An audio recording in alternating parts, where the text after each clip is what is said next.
This is Jonathan Agoff here for Pro Boxing Fans. We're here in New York. Taylor Serrano goes down at Madison Square Garden this Saturday night, joined by Eddie Hearn. Eddie, how are you feeling? I'm feeling unbelievable. You might also notice that I'm looking unbelievable. Looking well. Thank you. So are you. You're looking really well. Why have you got a jacket on? I know. Fucking warm in it. Yeah. No, I'm buzzing, mate. Honestly, obviously, Madison Square Garden this Saturday, Vegas next week for Canelo. Great times. This event just gets bigger and bigger and bigger, and can't wait for an epic show this weekend. Great undercard as well.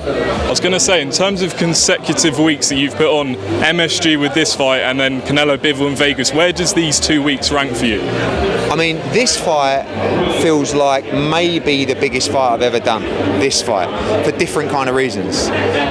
Because I've never seen attention, different media outlets, a feeling of such goodwill towards the show, which is so unusual in boxing, and it's really rewarding and it's really special. Next week's epic.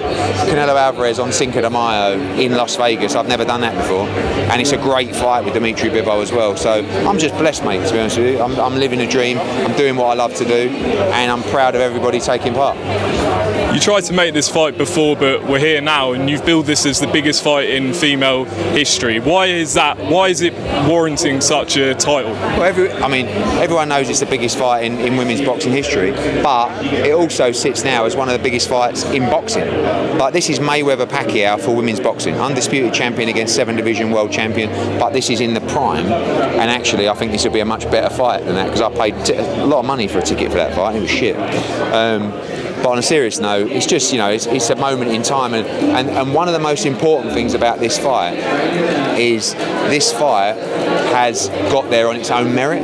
So equality is not about someone going, we should do women's boxing because it's a nice look for the business. It's about saying they're here because this is a great fight, and they're here because this is a great fight. And I think that's probably the proudest achievement here, is that they're not coming to Madison Square Garden because, it's nice to support women's boxing. They're coming because this is an epic fight.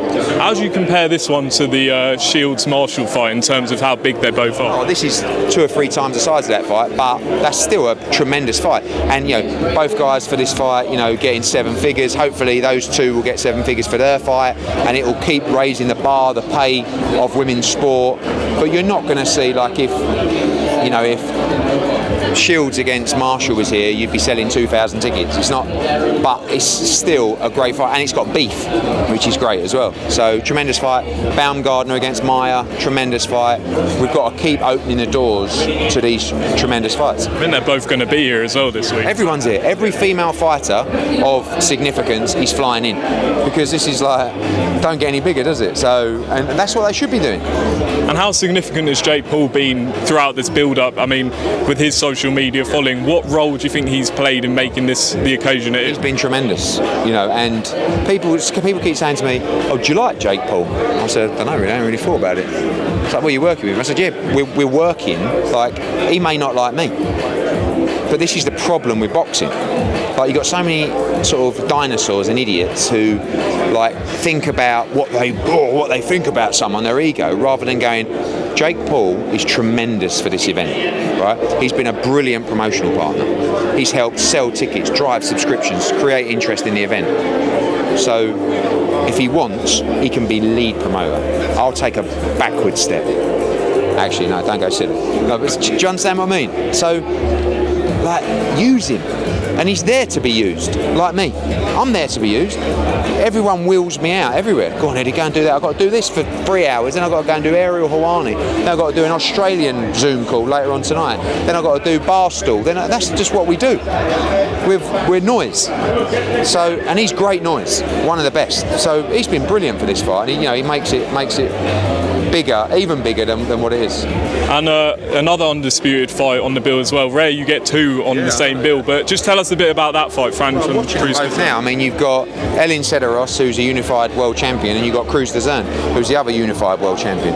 2 big, strong super middleweights. It's going to be a really, really explosive fight. The undercard's unbelievable. Liam Smith against Jesse Vargas. That's a fight that should headline in the US, in the UK, everywhere. And Dillian Whyte over there, Olympic gold medalist in his second fight. Sky Nicholson, Reshat Mati, Amo Williams in a brilliant fight. 2 undefeated Americans. It's just an incredible card and great. You're going to see a really good female fight in the undisputed super middleweight as well. And in terms of sort of the Olympian Sky Nicholson, Dillian Whyte, was this something you told them that they would get if they signed with you? This is what we offer that no one else can offer. Forget an extra 50 grand or an extra 100 grand, which at the moment people are having to pay to compete with Matchroom. When you sign a young fighter and you say, do you know what I'm going to do? I'm going to put you at Madison Square Garden. I'm going to put you on Canelo Bivol. I'm going to box you in Las Vegas for Canelo against Triple G. I'm going to box you at the O2. I'm going to box you in Mexico, Italy, Spain, Australia. We are the only global promotional company in the world. And this is the benefit of signing with Matchroom. Dillian Whyte is walking around here talking to the US media. He's going to fight at Madison Square Garden. Do you understand how big that is for a fighter? We help dreams come true, baby. Eddie, I know you've spoken about Fury Whyte, but I haven't spoken to you since the fight. What did you think didn't go right for Dillian Whyte? I think it's easy to look back. I didn't like the body language, and I said it to people after the presser and the weigh-in. It was so friendly, and that's not Dillian Whyte. Dillian Whyte is a rough, tough, ball of a heavyweight. And Tyson, you could see Tyson in the fight was concerned about that. He was holding non-stop. He didn't want to engage. He did all the perfect things to beat Dillian Whyte. But I just felt like Dillian, but again, it's like when you go back to the AJ fight against Usyk, people say, oh, he should have closed the distance, he should have cut the ring off, he should have been more aggressive. When you're in with a great fighter like Fury or Usyk, it's not just as easy as doing that. I think the inactivity didn't help Dillian Whyte, but he got beat by a very good heavyweight in Tyson Fury. Have you spoken to him since the fight, and how's his spirit? Only via text. I just said, look, keep your head up. I said to him, I think inactivity affected you in that fight, and he's disappointed obviously, but I'm sure he'll be back. Fury said repeatedly that that's the last one, he's retiring. Do you believe him? Anyone's capable of doing anything, and anyone has the right to retire from the sport.